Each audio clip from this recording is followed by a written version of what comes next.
Boa noite a todos. Hoje, dia 8 de março de 2021, iniciamos mais uma live da série Diálogos sobre a Mentalidade Conservadora. E o tema de hoje da nossa live é o mistério da existência humana, segundo o cânone do conservadorismo. E para debater comigo esse tema, baseado no livro de Russell Kirk, eu tenho o imenso prazer de receber aqui o meu querido amigo Marcos Boeira. Boa noite! Boa noite, Marcos. Prazer imenso ter você aqui essa noite. Prazer é meu, querido. Prazer enorme estar aqui contigo, Alex. É uma alegria imensa. Pena que não pessoalmente ainda, mas creio que logo estaremos juntos. E dizer que para mim é uma alegria, uma imensa alegria estar aqui para debater um tema que é muito importante, né? No pensamento, digamos assim, conservador e de alguma forma, no pensamento filosófico ocidental como um todo, né? E não só ocidental, no pensamento filosófico como tal. Então, quero dizer que é uma alegria, uma satisfação. Quero estender o meu abraço afetuoso, fraterno e carinhoso a todas as mulheres no dia de hoje. Um dia muito especial. E dizer que é uma alegria estar aqui. Um dia muito especial, e aí eu, sendo politicamente incorreto, eu chamaria de dia da costelinha. A melhor parte da carne é a costela. Por isso Deus fez a mulher a partir da costela de Adão. Então, brincadeiras à parte, eu queria aqui dar uma boa noite a todas as mulheres, em especial a sublime Lígia Alcântara, que está aqui nos acompanhando. Faço um brinde a ela com uma deliciosa cerveja da Oak, uma American Pale Ale, Esto Perpétua. Eu estou aqui com água com gás e Jurassic Park. Cópia do meu filho Henrique, que tem 6 anos, então entendam. Não, mas aí é que tá.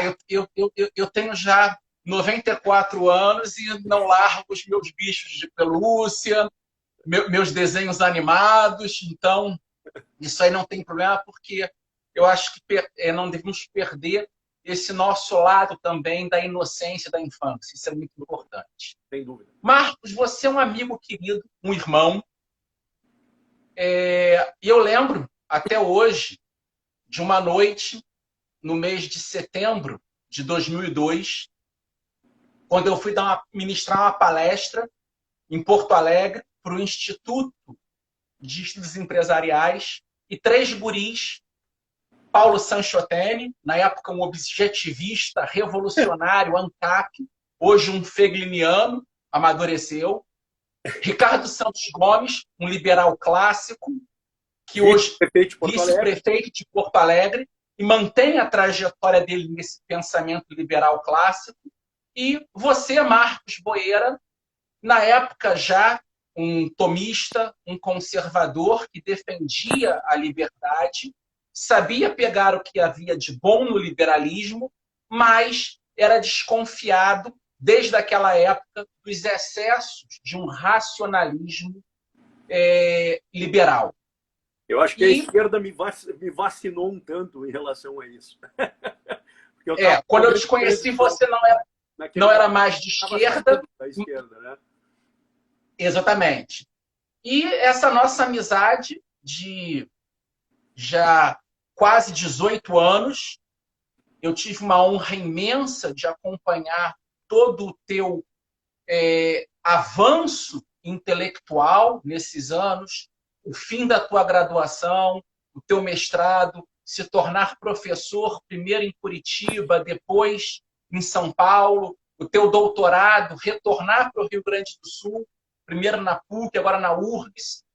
E não é, você sabe que não é por bajulação, mas eu respeito muito você, como um dos maiores intelectuais brasileiros. E nessa série de 49 lives sobre a mentalidade conservadora de Russell Kirk, na qual eu selecionei 45 amigos, nem todos conservadores, até alguns socialistas moderados, social-democratas, liberais, libertários, conservadores também, só que de diferentes linhagens conservadoras. Dessas 45 pessoas, apenas 3 eu terei aqui em 2 encontros, que são meus amigos Bruno Garchag, Gustavo Adolfo Santos e você, Marcos Boeira. Porque vocês são os 3 intelectuais conservadores com os quais eu tenho maior afinidade intelectual. E para esse público nosso que está nos acompanhando, eu gostaria que você falasse um pouco da tua trajetória. Marcos Boeira, o intelectual. Eu acho que é uma coisa que o Kirk sempre tinha a falar. Ele gostava de discutir ideias, períodos, só que, acima de tudo, o caráter humano. É por isso que ele começa a autobiografia dele falando: eu sou o que sou e nada além daquilo que eu sou, citando o marinheiro Popeye. Então, essa questão que o nosso finado mestre, o Biratã Borges de Macedo, sempre ressaltava. Muitas vezes, para entendermos melhor as reflexões de um intelectual, é necessário entender a vida desse autor e o contexto no qual ele viveu. Isso nos lembra o grande mestre Ortega Gasset em Meditações do Quixote. Eu sou eu e minha circunstância. Se não salvo o mundo ao meu redor, não salvo a mim mesmo. Então, eu queria que você falasse um pouco da tua conjuntura. Quem é Marcos Boeira? Bom, vamos por partes, então, né? Eu posso dizer que a minha vida intelectual, o início da minha vida intelectual, ela está muito atrelada ao meu avô. Tá? O meu avô é certamente a pessoa com quem eu mais convivi na infância, depois dos meus pais. Por várias razões. Primeiro, porque morava do lado de casa. E segundo, porque eu tinha um amor profundo pelo meu avô. Né? Meu avô era um homem rígido, um homem duro, polonês, né? Enfim, veio para o Brasil muito cedo e veio numa circunstância muito dura, né? Enfim, meus bisavós fugindo da guerra e de toda aquela situação, né, que marcou o leste europeu no entreguerras. E o meu avô teve uma vida muito difícil, né? Uma vida muito, assim, tem uma biografia impressionante. E além das atividades, digamos assim, práticas, meu avô formou-se em contabilidade e economia, era um economista, tinha escritório de contabilidade, né? Nas horas de lazer, o meu avô era um homem dedicado às letras, né? Tinha um domínio de vários idiomas, dentre os quais o latim, enfim, tinha um bom domínio do grego também. E desde cedo ele me instigou a perseguir obras literárias e enfim, a leitura dos clássicos. E com ele eu aprendi o latim e também tive acesso ali no início da minha adolescência, né, alguns dos grandes autores da língua, alguns dos grandes autores da literatura universal. Meu avô foi o meu mestre de vida, o meu mestre intelectual, o meu mestre em todos os sentidos.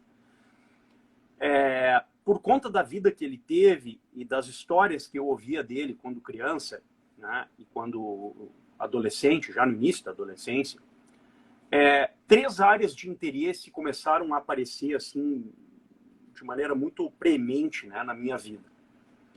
Uma era o porquê que existe uma coisa chamada poder, né? E por que o poder se manifesta da maneira que se manifesta na vida das pessoas. Né? Por que o poder é uma coisa que afeta tão extraordinariamente a todos nós. Isso é uma coisa que sempre, desde cedo, apareceu para mim assim de cheio. Né? Eu queria entender isso. Por que é esse negócio que nós chamamos de governo? Por que as coisas são realmente assim? Uma segunda área do conhecimento que sempre apareceu para mim, e isso sempre foi muito presente desde a infância, é a lógica e a matemática. Né? Eu sempre tive um apreço pela matemática, um gosto pela matemática, pela lógica, que foi instigado pelo meu avô. Meu avô era um contabilista, então, de alguma forma, sempre vi nele também alguém que tinha esse interesse. Né? E o terceiro ponto é aquilo que sempre inquietou o meu avô e que, de alguma forma, também repercutiu na minha própria vida. Que é mais ou menos assim: por que eu estou conhecendo o que eu estou conhecendo? Né? O que me leva a conhecer as coisas? É uma pergunta pelo fundamento do conhecimento humano, né? O que a gente hoje chamaria de epistemologia. Então, eu posso dizer que a política, a lógica e a epistemologia sempre foram os temas que mais apareceram na minha vida, assim, desde o início. Né? Embora não tivesse, obviamente, um conhecimento profundo dessas coisas, era um conhecimento ainda muito infantil, de alguém que estava em busca dessas coisas, mas eu sempre tive um interesse muito profundo e sincero em conhecer essas coisas. Né? E já na escola, meu avô faleceu e eu me aproximei muito assim, da esquerda, do pensamento revolucionário. Eu tive professores na escola que me levaram a isso. E, mutatis mutandis, eu me aproximei do PT, dos círculos de formação do partido, e ali eu conheci um bocado do pensamento revolucionário. Né? Comecei a estudar o marxismo, estudar algumas vertentes do pensamento social, ali com 16, 17 anos, enfim. Né? Entrei na faculdade, digamos assim, filiado ao PT, né? No partido, e também no centro de formação, e estudando Marx, estudando alguns autores do pensamento crítico, mas ainda muito jovem e, ao mesmo tempo, muito sedento por conhecer as coisas. Né? E, bem, durante a faculdade, eu fui, obviamente, me aproximando de outros autores, me aproximando de outras searas do pensamento. Conheci dois professores que foram muito importantes na minha vida, o professor César Saldanha e o professor Diego Pérez. Eles foram realmente muito importantes na minha vida naquele momento. E depois eu comecei a me aproximar do pensamento tomista. Né? Já àquela altura, eu estava conhecendo o Henrique Elfes, que foi também, junto com o professor César, com meu avô, um mestre de vida para mim, um mestre em todos os sentidos. Né? Ele, o professor Saldanha. Devo minha vida intelectual a eles em ampla medida, não só ao meu avô. E com eles eu comecei a me aproximar de Tomás de Aquino e de Aristóteles e do pensamento, digamos assim, do realismo clássico filosófico. Né? Fiz um grupo de amigos na faculdade, né, que tinha muita proximidade com o Instituto Liberal à época, e por meio deles nós nos conhecemos, né, porque a convite deles, o Ricardo Gomes, que é vice-prefeito de Porto Alegre hoje, e o Paulinho Sanchotene, né, que mora aqui no interior do estado, que fez doutorado na Catholic University of America, com um amigo teu, né, o Sir David Walsh, grande estudioso do pensamento do Frege. Orientador do Gustavo Santos também. Orientador do nosso querido amigo Gustavo Santos, né? E ambos me convidaram para participar das reuniões do Instituto Liberal à época e me aproximar, enfim, do pensamento liberal. Pois bem, fiz isso, comecei a estudar os autores, fui ler Adam Smith, fui ler Hayek, fui ler Mises, alguma coisa, não profundamente, né? Confesso que naquela época eu ainda não tinha preparo intelectual para entrar nas partes mais profundas da teoria econômica do Mises, e, a bem da verdade, eu nunca o fiz. É uma falha na minha formação, né? Eu nunca estudei adequadamente a microeconomia nesses autores. Realmente é um tema que eu desconheço, né? Mas eu me interessei muito, isso sim, pela filosofia prática desses autores, né? Pela teoria da ação, como explicar o agir humano, como explicar as virtudes humanas, enfim, como a filosofia política, que é subjacente a essa filosofia moral, como ela se determina na ordem social e na ordem do conhecimento propriamente dito, do conhecimento prático. Né? E, à medida que eu fui estudando esses autores, eu sempre procurei contrastar, né, os autores que eu já conhecia da tradição crítica, o Aristóteles e Tomás de Aquino, que eu estava naquele momento estudando, enfim, buscando, e os autores liberais. Então, foi um momento de grandes, digamos assim, descobertas e, ao mesmo tempo, de grandes transformações na minha vida, aqueles anos de 2001, 2002, né? Quando eu te conheci. Foi um tempo em que eu estava em profunda transformação, né? Em paralelo a isso, a literatura sempre me acompanhou desde cedo, desde que eu me conheço por gente, assim, né? Eu sempre gostei de ler, sempre foi algo que eu sempre persegui, assim, desde a escola, desde a minha mais tenra idade, né? Eu me lembro de, acho que com 10 anos por aí, enfim, naquela época, ganhado do meu pai, né, um conjunto, uma coletânea de autores brasileiros. Ali tinha Machado de Assis, Joaquim Manuel de Macedo e outros autores, né, aqueles clássicos ali da literatura brasileira. E alguns eu simplesmente não conseguia ler naquela época, porque não tinha preparo intelectual suficiente para, digamos assim, ler um autor como Machado de Assis e entender tudo. Meu entendimento era um entendimento muito precário, muito ainda insuficiente, né? Mas é justamente digamos, aquele momento, que eu lembro isso assim com bastante presença na memória, de sentir isso aquele momento, de tentar ler um autor, uma obra como, por exemplo, né, o Quincas Borba, do Machado de Assis, que aparentemente parece uma obra irrelevante, mas que no fundo tem muitas coisas profundas ali dentro. Eu me lembro de ler aquilo ali, ter uma intuição de que tinha algo mais profundo por trás, mas não conseguia entrar, né, penetrar profundamente a obra. Eu me lembro dessa sensação que eu tive ali com acho que 12 ou 13 anos. Né? E depois daquele momento, eu sempre procurei buscar nos autores uma espécie de conhecimento mais profundo, né? Para além daquela mera aparência, manifesta na linguagem ordinária, digamos assim, da narração. Né? Então, em suma, isso foi o que me motivou desde sempre a perseguir os autores e a buscar na literatura e no conhecimento dessas escolas filosóficas, isso um pouquinho tempo mais tarde, né, com 16 anos, enfim.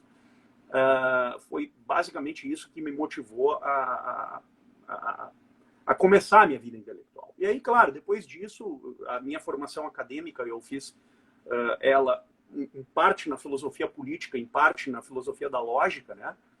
E depois de algum momento eu meio que deixei a filosofia política meio que stand-by, né, nos últimos 5 anos, e tenho me dedicado integralmente à lógica e o contato da lógica com a filosofia do direito, que esse sim é o meu campo de pesquisa e é a minha grande paixão. Tá? Bom, em síntese é isso, Alex. Desculpa se me estendi. Marcos, É isso. não, aqui um cuidado que eu sempre tenho. Infelizmente, os nossos Instagram espectadores, sei lá, como é que a gente chama aqui? Se fosse televisão, é telespectadores. Se fosse rádio, era ouvinte. Esse pessoal chato que fica aqui nos seguindo. Nossos queridos estão aqui conosco. Pô, tá ótimo. Eu entendo a nossa direita como um grande show de calouros. E nele eu gostaria de ser o Pedro de Lara. Não precisem me amar. Mas as pessoas vão ter que me aturar aqui em mais algumas lives, mais 41 lives ainda. Então, uma preocupação minha é que o convidado tenha mais espaço. Eu já vou falar demais nesse meio tempo. E eu ganhei de presente, da nossa sublime Lígia Alcântara, esse livro aqui, que é o teu último livro. Temas de lógica, deôntica e filosofia do direito. Eu lembro de você, na época da tua tese de doutorado, trabalhando Francisco Soares, o grande jesuíta espanhol, pelo qual eu quase fui preso em 2008 em Portugal, porque fui tirar uma foto no túmulo dele, recém-aberto, na igreja dos jesuítas em Lisboa. O Marquês de Pombal mandou construir um muro na frente do túmulo dele, que só recentemente foi aberto. E eu queria tirar uma foto que o Soares é um dos meus heróis. E quase fui. E eu lembro do teu trabalho belíssimo de tese de doutorado, de mostrar esses elementos de Soares na nossa Constituição de 1824. Só que recentemente você tem trabalhado muito com a questão da lógica. Só que a tua visão de lógica não cai naquilo que o Kirk, inclusive nesse segundo cânone, acusa de logicalismo. E aí nós entramos um pouco no tema central da nossa conversa de hoje. Aqui em A Mentalidade Conservadora, no primeiro capítulo, ao qual eu estou dedicando 8 dessas lives, 6 voltadas, cada uma a um dos 6 cânones.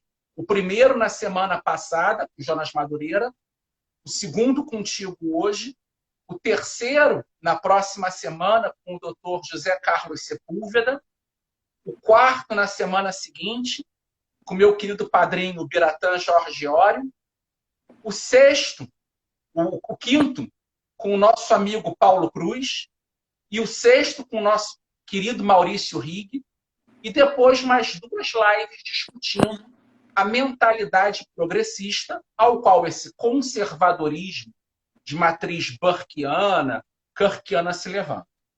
E nesse segundo cânone, ao levantar os 6 cânones do pensamento conservador, o Kirk, como segundo, diz que o conservador vai ter como segundo cânone, abre aspas, afeição pela prolífera diversidade e mistério da existência humana, em oposição à uniformidade limitadora, ao igualitarismo e aos propósitos utilitaristas da maioria dos sistemas radicais.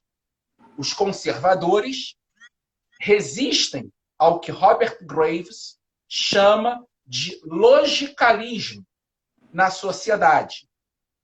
Tal predisposição foi chamada de conservadorismo do prazer, um senso de que a vida vale a pena ser vivida.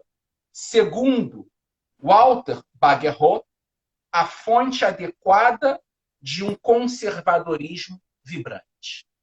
E aqui, esse cânone, ele toca em um autor que nos é muito caro, e também ao nosso querido amigo Anthony Thanos Wright, que é o cardeal John Henry Newman, São Henry Newman, com a ideia de centro relativo, no qual o nosso entendimento da realidade, seja a natureza humana ou a sociedade ao nosso redor, ou num plano mais amplo, o universo, não é captado meramente pela razão e pela lógica, mas por uma combinação entre fé, razão, imaginação, experiências individuais, experiências gerais da espécie, ou seja, no campo cultural, o que Eliot chama de tradição, ou o que Hayek chamou de ordem espontânea, uma visão ampla. E eu gostaria de ouvir de você, Marcos, como uma pessoa que se dedica profundamente à lógica, não só à lógica dos autores clássicos, a visão aristotélica, Boécio, mas passando pelos medievais, e principalmente os autores da modernidade, da escolástica tardia, ibérica, grandes filósofos espanhóis e portugueses. Como você enxerga essa importância do conservadorismo ter uma lógica, não é uma defesa irracional, como alguns acusam, mas é uma lógica que é mediada pela realidade, pela imaginação, pela fé, pela experiência e até mesmo pelos sentimentos. E aí tem um tanto dessa tua formação intelectual que é interessante, esse lado dos sentimentos. Quase todos os conservadores que eu conheço se apaixonaram pelas tradições, por esse elo entre gerações que une passado, presente e futuro, por intermédio de uma visão familiar. Edmund Burke foi muito influenciado pelo avô. Russell Kirk foi influenciado pelo avô.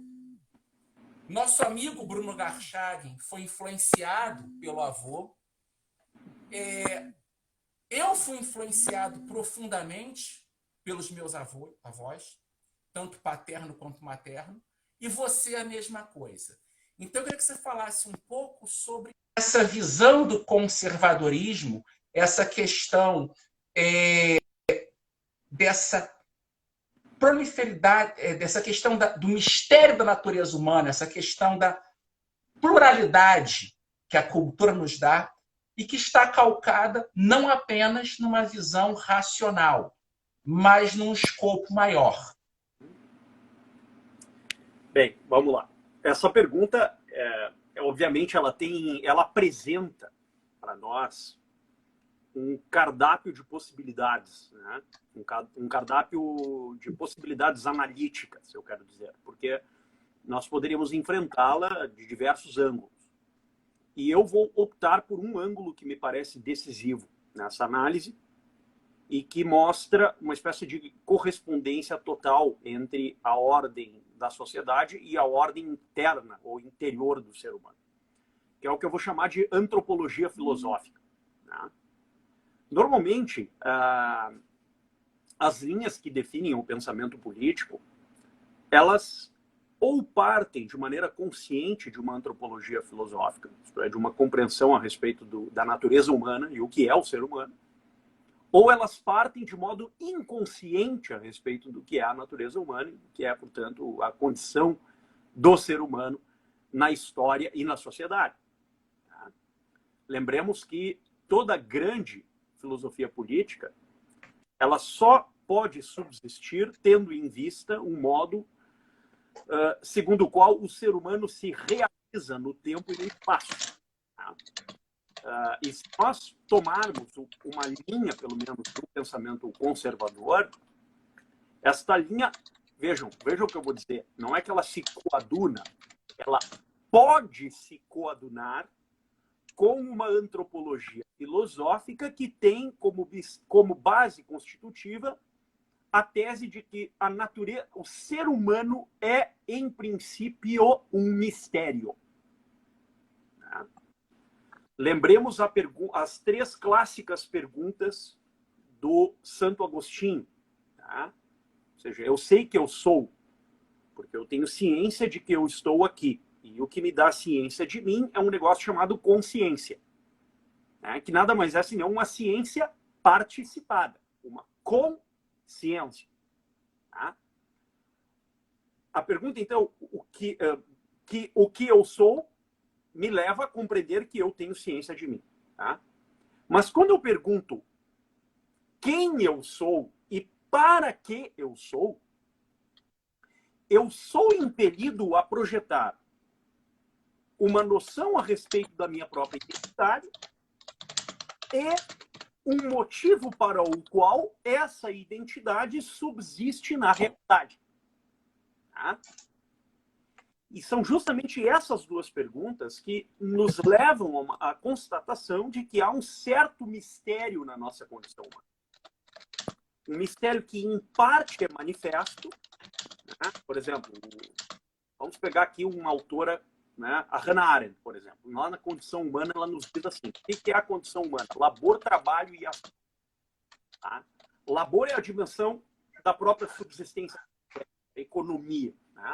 Trabalho é a dimensão da técnica, da produção, dessa subsistência, dessas formas diversas de subsistência na polis.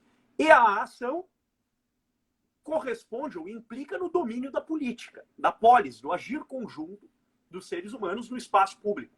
Ou seja, quando nós falamos em condição humana, existe uma manifestação por evidência daquilo que nos constitui como forma de vida. A forma de vida que é compartilhada entre a nossa, digamos assim, dimensão individual e a nossa dimensão social. Mas existe uma outra parte da nossa condição humana que não é, digamos assim, solucionada de maneira completa. Porque ela apresenta uma escala de pontos de interrogação. E essa escala de pontos de interrogação nos leva a constatar que existe um mistério em nós.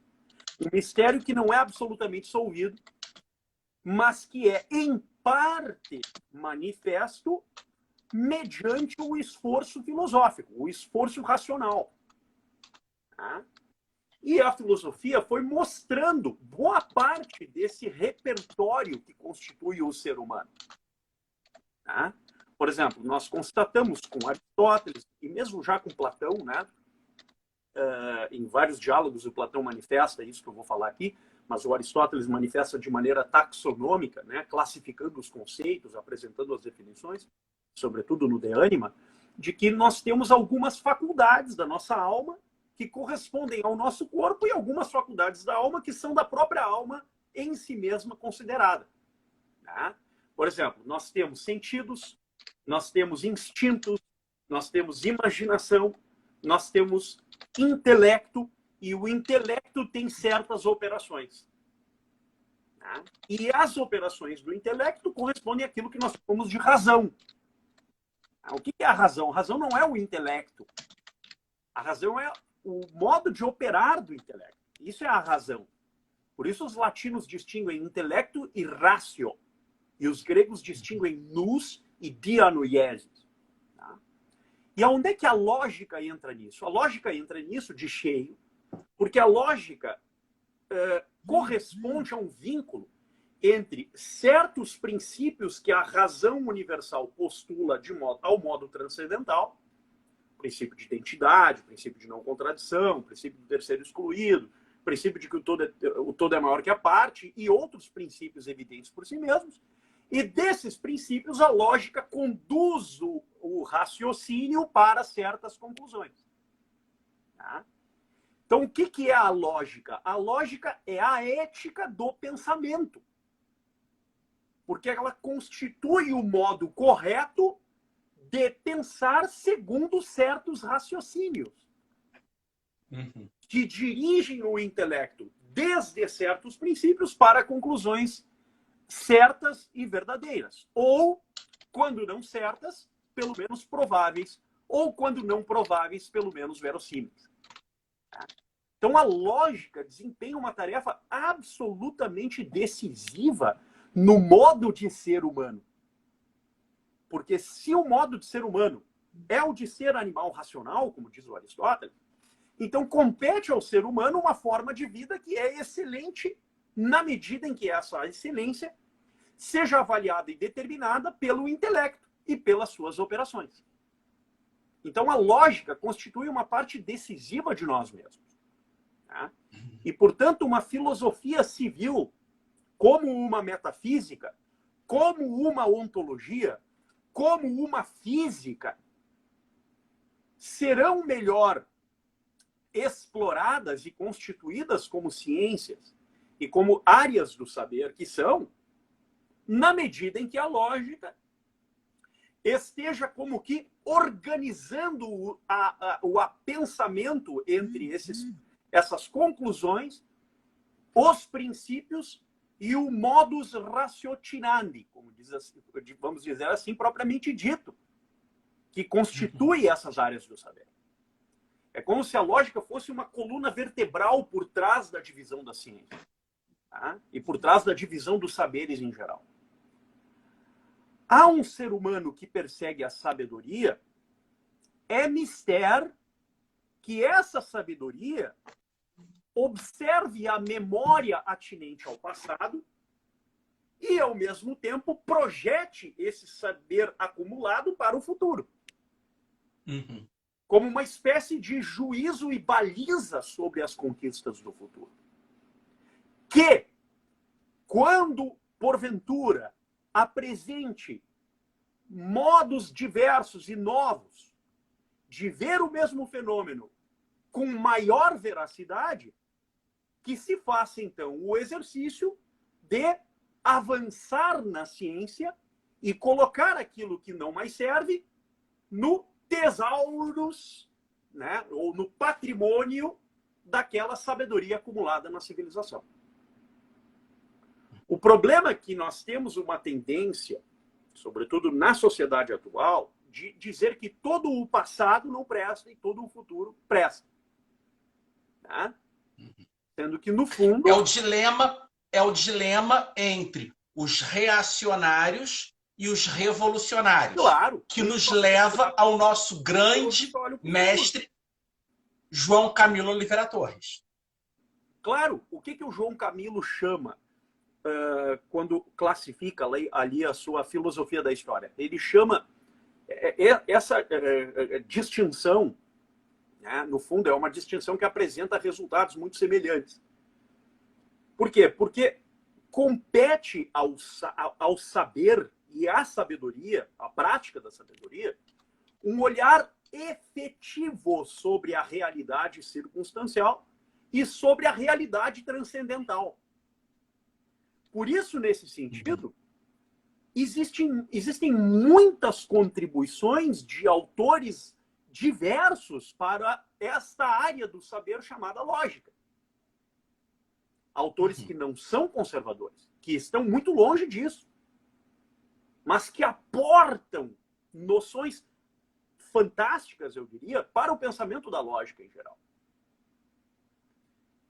Por outro lado, e isso eu digo de propósito, porque e aí a exigência de quem persegue a sabedoria não reduzir-se ao escopo, ao pátio interior da sua ideologia predileta. Porque essa é uma tendência que, infelizmente, se tem hoje em dia. Não, eu vou só ler os autores conservadores, eu vou só ler os autores liberais, só vou ler os autores progressistas, vou só ler os autores da minha área. Essa especialização que, no fundo, idiotiza o intelecto humano. Porque compete ao intelecto humano a sabedoria universal. Não significa que o ser humano vai conhecer toda a realidade. É claro que não. Tá? Mas bem diz o Aristóteles do De Anima, o intelecto é todas as coisas. O que o Aristóteles quis dizer com isso? Que o intelecto está apto, potencialmente apto ao conhecimento de todas as coisas. Claro que no espaço de uma vida nós não vamos conhecer. Evidente.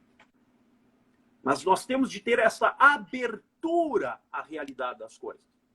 E essa abertura nos move a transcender as chamadas, digamos assim, cercanias ideológicas, como dizem os castelhanos.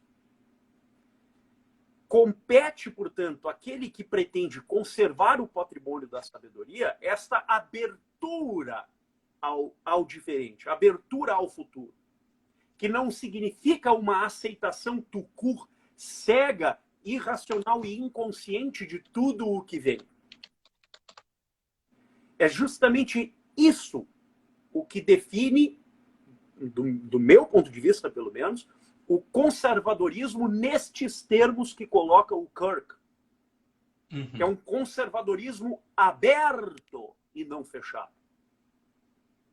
Não, isso aqui, inclusive, essa questão que você fala, é um ponto aqui que, no meu pequeno livrinho sobre Kirk, na passagem da página 19 para a página 20, eu digo: nessa terra desolada, em que a mente dos homens ocos é inebriada por ideologias ou pelo relativismo, não há possibilidade de compromisso intelectual com a verdade, apenas com a opinião da maioria. Aí, a informação pode ser apropriada e manipulada como melhor aprouver aos desejos subjetivos. Nesse contexto, a moralidade perde qualquer relação com os absolutos morais, com as noções de certo e errado, cuja aplicação passa a ser mera questão de preferência e de escolhas individuais. A linguagem perde o sentido, transforma-se na nova fala do politicamente correto, em que palavras passam a significar o que deseja o arbítrio de quem as profere, fazendo com que os debates sobre qualquer temática não mais se submetam à razão ou aos fatos objetivos, que são substituídos por opiniões subjetivas, expressas em jargões, e também a lógica argumentativa, na maioria das vezes, cede espaço às ofensas pessoais e ao sentimentalismo. E aí eu queria voltar aqui a um ponto que eu acho que é central nisso. A gente está chegando, infelizmente, já ao final da live. A gente tem essa limitação de tempo aqui dessa 1 hora, mas eu espero te encontrar em breve aqui em São Paulo para compartilhar uma cerveja ou um vinho comigo. Sem Eu te dúvida. devo uma visita aí em Porto Alegre, no qual você me deve, é claro, um churrasco, uma daquelas tuas belíssimas pizzas. Mas quando Kirk fala nessa questão de afeição pela prolífera diversidade e mistério da existência humana, ele toca num ponto que muitas vezes nós, conservadores, somos acusados de querer limitar e uniformizar a sociedade. Edmund Burke, em Reflexões sobre a Revolução em França, já acusava os revolucionários franceses de uniformizar o que é a região ancestral de minha família portuguesa antes de ir para Portugal. Languedoc, sul da França. Eu, como um catarino, descendente dos cátaros, os albingenses do Languedoc, que fugiram para a Leiria para escapar da Inquisição, e com razão, a Inquisição estava certa, meus ancestrais não eram boas pessoas, os cátaros eram maus, nós vamos romantizar os cátaros. Você tinha na França uma diversidade, assim como na tua Itália ancestral, na tua Polônia ancestral, o que era o Império Austro-Húngaro, das cores preta e amarela, que ornam essa capa, ela não é amarela e preta por conta de visão libertária, em uma homenagem ao Império Austro-Húngaro, que o Kirk tanto amou. É a diversidade. E você, no teu campo, como um professor de lógica jurídica, filosofia do direito, ciência política, há essa questão da diversidade, que Burke tanto defende, e assim como ele, Tocqueville, e em seguida Irving Babbitt, T.S. Eliot, próprio Russell Kirk, antes Eric Feiglin, essa visão de uma sociedade policêntrica em que diferentes culturas vivem dentro de um mesmo povo. O que é o Brasil? A riqueza cultural do Nordeste, de Minas Gerais, do teu Rio Grande do Sul, o que são as grandes tradições gaúchas que unem a herança de portugueses, dos indígenas da região, que cria essa cultura do gaúcho, dos pampas, mas que traz elementos dos negros, que traz elementos dos italianos e fortemente depois dos alemães, mas dos poloneses.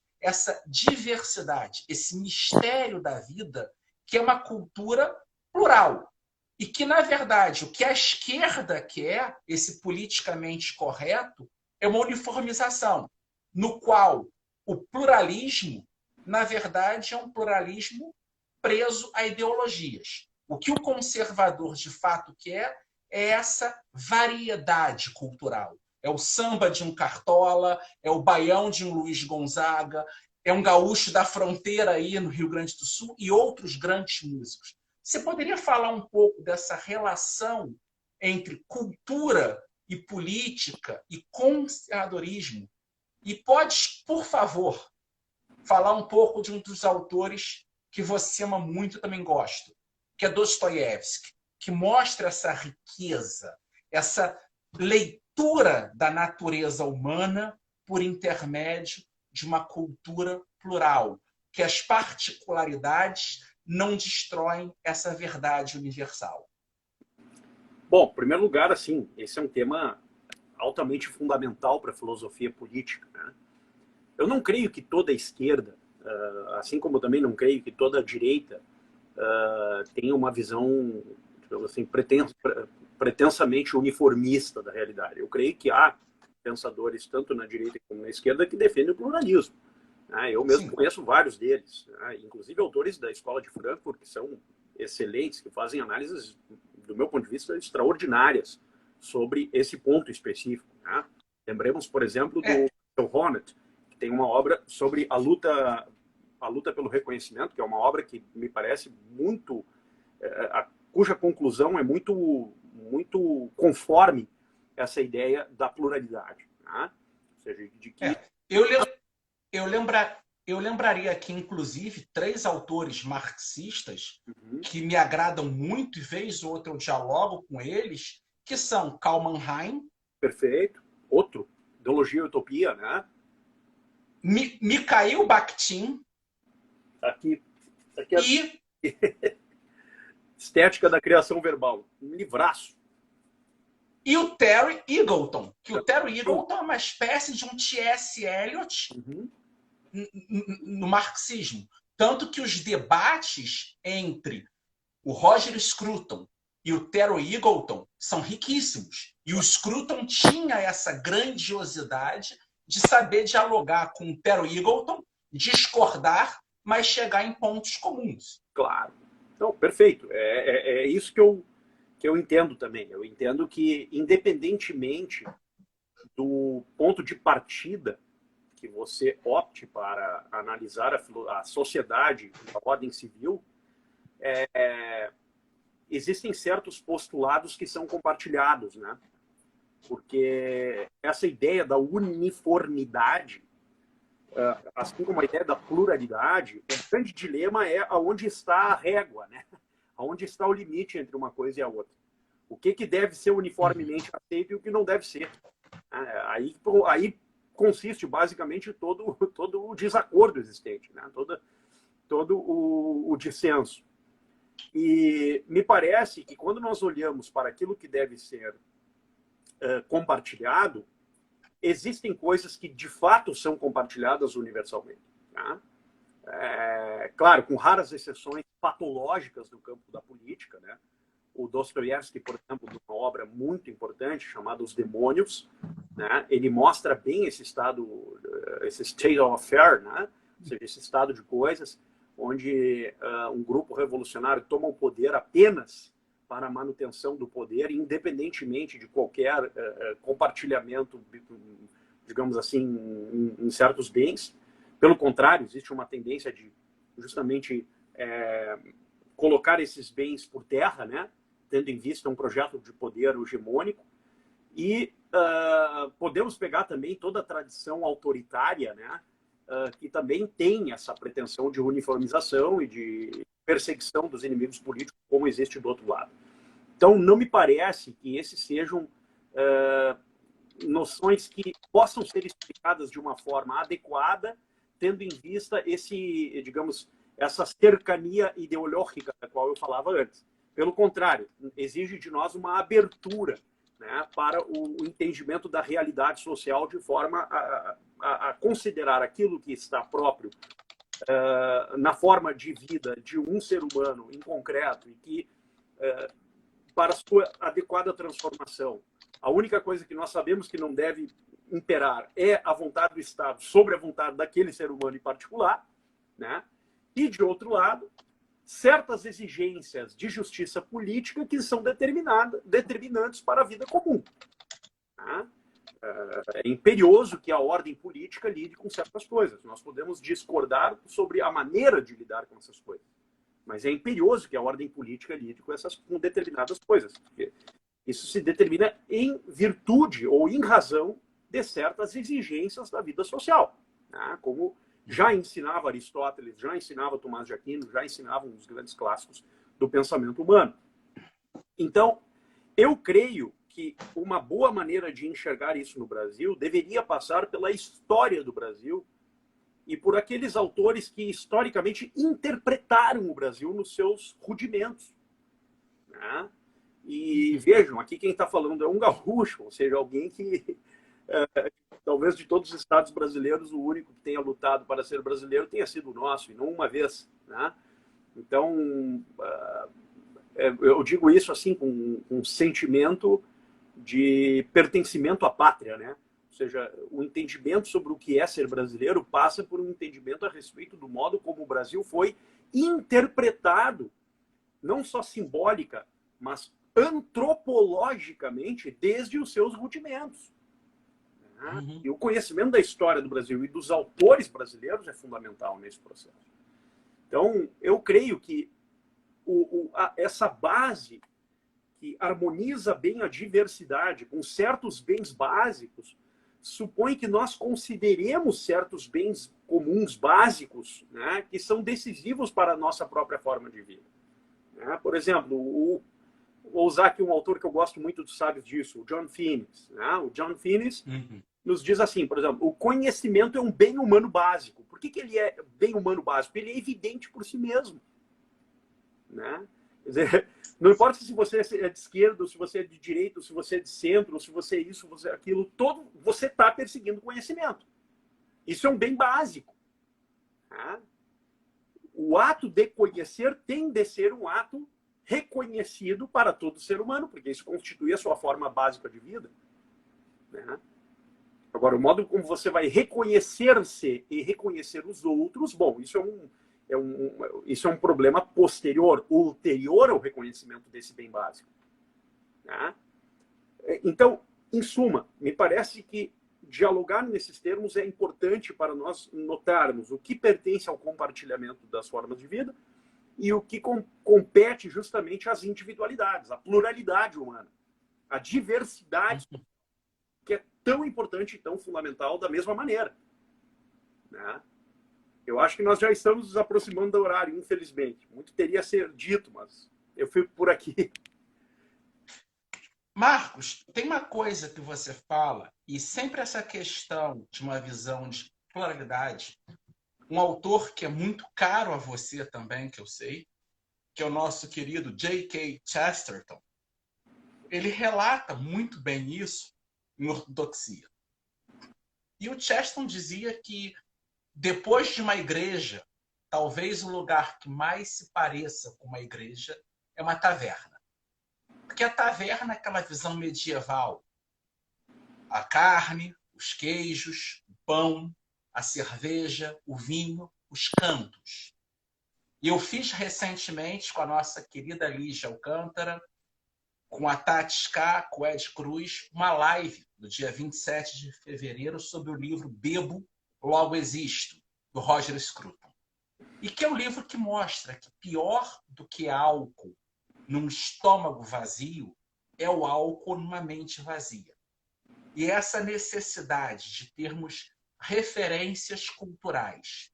E essas referências começam na boa religião, a base bíblica, a visão teológica, a boa filosofia, mas, acima de tudo, a literatura. E isso é algo que é muito caro no pensamento do Russell Kirk. Essa relação entre religião, espiritualidade, política e filosofia. Por isso a imaginação moral é o grande tema. Eu faço aqui nesse quase encerramento nosso um brinde, troquei de cerveja, troquei a American Pale Ale por uma Mango Indian Pale Ale, e aí de novo, é coisa maravilhosa, agradeço muito a Lígia, o pessoal da OPO pela cerveja hoje, que é uma mistura de uma cerveja inglesa, a Indian Pale Ale, que era a cerveja que reza a lenda com mais lúpulo, que ia da Inglaterra para a Índia e voltava, e o lúpulo conservava. O lúpulo, essa planta que, de acordo com a lenda, Santa Hildegard Bingen, numa visão do próprio nosso Senhor Jesus Cristo, Jesus disse para ela mandar os cervejeiros colocarem o lúpulo na cerveja e dar esse amargor delicioso. E essa é uma cerveja escola inglesa que uniram a manga, algo que é uma fruta que veio da Índia, trazida a pedido de Dom João VI, mas que se tornou algo extremamente brasileiro. Eu acho que essa diversidade na comida, na música, na bebida, que nos dá um senso de conservadorismo. E muitas vezes os nossos conservadores no Brasil acabam caindo numa visão extremamente política. O conservadorismo não pode ser reduzido à mera política. Porque, como dizia um dos heróis do Russell Kirk, o George Kissinger, o romancista do proletariado inglês, aquele homem que escreve sobre as pessoas que moram na rua, os mendigos, os operários, os camponeses, e a partir desse lumpen proletário, ele mostra que esse homem comum mantém valores conservadores. Esse autor Kissinger dizia que a política é a preocupação daqueles que foram educados pela metade. Então, nós temos que nos preocupar com a política, não podemos ser alienados, porque o homem que não se preocupa com a política é governado por aqueles que se preocupam. No entanto, o conservadorismo não pode ser reduzido meramente à política. E aí que eu tenho essa comunhão de alma com pessoas como Bruno Garchagen, Gustavo Santos, nosso amado irmão Tomás Juliano, Rafael Nogueira, você, que são conservadores que estão preocupados com a política, mas entendem que além da política existe a religião, existe a cultura, existe toda essa questão dos costumes. É a pizza que você faz com tua esposa e teu filho, é o vinho com os amigos, é o teu amado Grêmio, o jogo de futebol, não que não é alienante. Que não é alienante. Ontem foi um dia terrível. Mas é o caso é o Fluminense do Bira. Eu nunca assisti um jogo de futebol na minha vida, além daquele sketch do Monty Python, filósofos gregos contra filósofos alemães. Mas eu acho que esse cuidado é importante e, de certo modo, é aqui, essa gravata borboleta que eu estou usando hoje.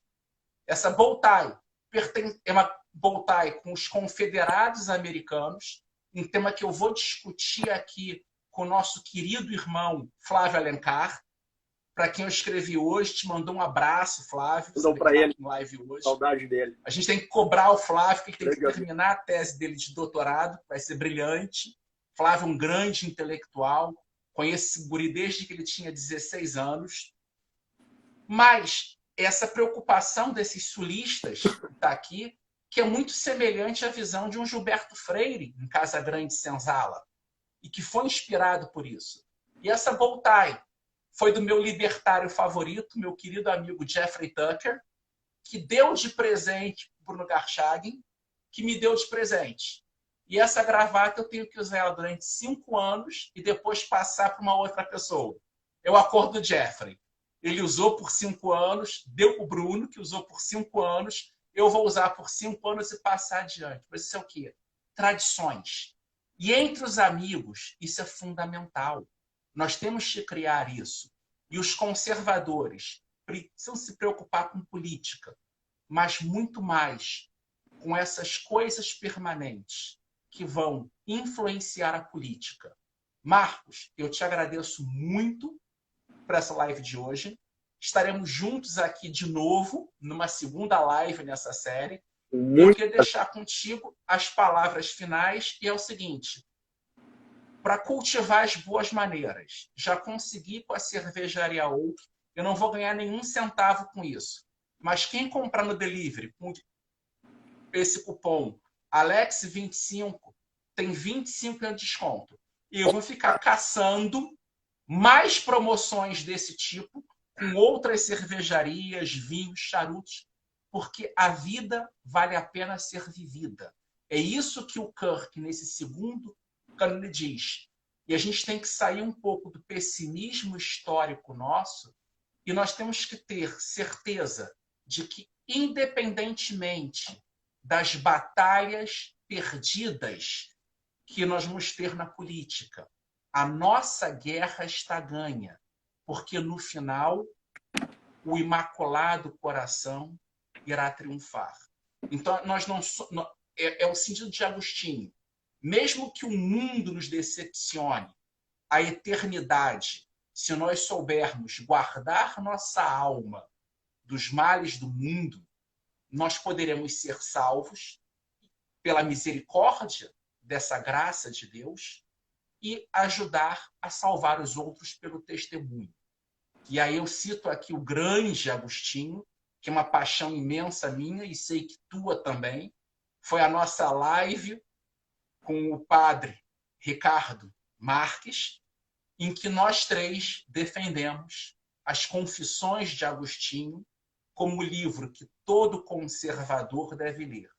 Então, Marcos, faço um brinde a você, o brinde que Burke fazia com seus amigos, Esto Perpétua, e dou a palavra final para você se despedir dos nossos amigos que estão aqui nos acompanhando. Quero agradecer imensamente a presença de todos vocês, dizer que para mim foi uma honra imensa estar aqui contigo, Alex. Primeira de outras tantas. Já teremos uma próxima, né? Já está acertado isso. E dizer que uma satisfação imensa. Quero deixar o meu beijo carinhoso, abraço à Lígia, a Simone, a todo mundo que esteve aqui conosco. Dizer também que esse tema é um tema inesgotável, né? Tudo o que falamos aqui, no fundo, é o ponto de partida, né? E nunca o ponto de chegada. E exortá-los todos a fazer esse exercício, né? De perseguir a sabedoria através de um diálogo entre o passado e o futuro, né? E um bom roteiro de início para essa proposição está justamente nessa obra do Kirk que o Alex nos apresenta. Quero dizer que também vou degustar, né, daqui a 10 minutos um Chianti, que está me esperando, está embaixo, um vinho italiano, e também vou mergulhar justamente nesse estado catártico que somente o álcool é capaz de produzir em nós. Beijo. Meu amigo, tu sabes que tu é um irmão. Tu também. Que eu amo muito. Aqui, ó, no peito. E espero em breve te encontrar aqui em São Paulo e encontrar contigo, com a Carol, aí no Rio Grande do Sul. Vai ser uma honra. Boa noite.